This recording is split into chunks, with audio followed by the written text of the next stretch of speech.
W dzisiejszym filmie przesympatyczny pan Wiewiór poleca się na bombki, stroiki i inne pudełka. Wiewiór tak bardzo mi się spodobał, że specjalnie dla niego w naszym sklepie przygotowaliśmy bombkę. To jest bombka stojąca. Niby zwykła, ale jednak fajniejsza niż wszystkie inne, które mamy, bo ona nie musi stać w pionie, możemy ją sobie dowolnie ustawić, na przykład bokiem. Taki stojący, bombkowy stroik jest świetny dla osób początkujących oraz dzieci, bo na płaskiej powierzchni wszystko przykleimy bez problemu, a na klasycznej bombce, czyli okrągłej, przyklejenie takiego dużego obrazka w estetyczny sposób jest prawie niemożliwe. Powierzchnię maluję na biało, białą farbą akrylową, potem wszystko leciutko wyszlifowuję papierem ściernym, jeżeli powierzchnia tego wymaga, a teraz bierzemy się za przyklejanie. Możecie przyklejać klasycznie, czyli smarując klejem od góry i wtedy najprawdopodobniej pojawi się troszkę zmarszczeń.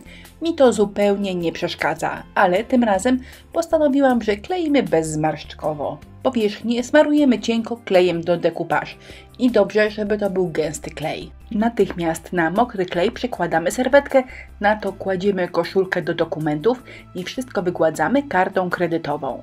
Najlepiej platynową, bo słyszałam, że ona fantastycznie działa. No a u mnie tylko karta do HB. Katarzyna, do brzegu. Zdejmujemy koszulkę i jeszcze na mokrą serwetkę nakładamy cieniutko warstwę kleju. Czekamy, aż ten klej wyschnie i wtedy możemy polakierować.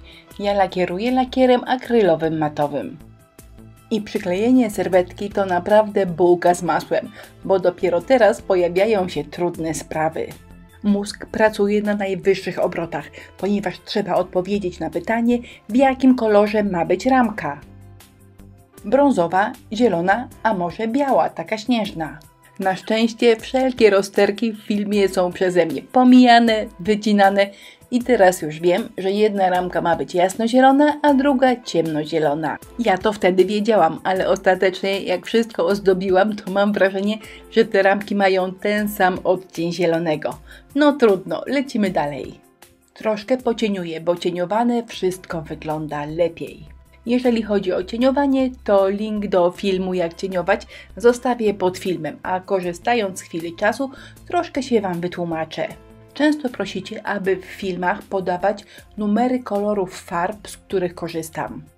I nawet jeżeli bym chciała to zrobić, nawet jeżeli o tym pamiętam, że prosicie o takie informacje, to moje farby są już tak stare, w większości te opakowania są już tak stare, że numery z nazwą koloru, czy sama nazwa już dawno się wytarła i naprawdę nie mam pojęcia, jaki to jest kolor.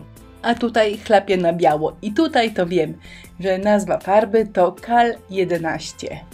Nie przepadam za błyszczącymi pracami. Lakierów nabłyszczających na dużej powierzchni używam bardzo rzadko, ale bombki z połyskiem zawsze wyglądają elegancko i bardziej świątecznie. Najpierw lakier, a potem jeszcze troszkę opruszyłam brokatem. To będzie fajnie wyglądało. Bombki sklejam klejem na gorąco i teraz mogę się zastanowić, co by tutaj do nich dodać, żeby fantastycznie wyglądały. To są moje ulubione śnieżynki. Mam wrażenie, że one mi do każdej pracy pasują. Po pierwsze, na duży plus mają różne wymiary, a po drugie są przepięknie ażurowe.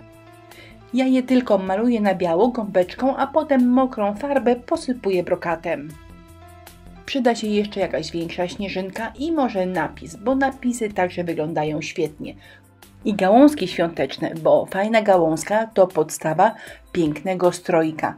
Kupuję je o różnej porze roku w dziwnych miejscach i one zawsze czekają na swoje 5 minut. I jeszcze bombeczkę, jeszcze kokardkę, bo stroik musi wyglądać bogato. I mój gotowy, przyozdobiony świątecznie wiewiór prezentuje się tak. Spojrzałam mu w oczy i wydaje mi się, że to jest Wiewiór Hieronim. Myślicie, że to jest dla niego odpowiednie imię? Jeżeli nie, to zostawcie swoją propozycję w komentarzu. A do kompletu dla Hieronima kubeczki z zimową kawą wyglądają pysznie. I to na dzisiaj byłoby na tyle. Jak zwykle listę produktów, których używałam w filmie, znajdziecie w opisie wideo. Do zobaczenia w najbliższą niedzielę.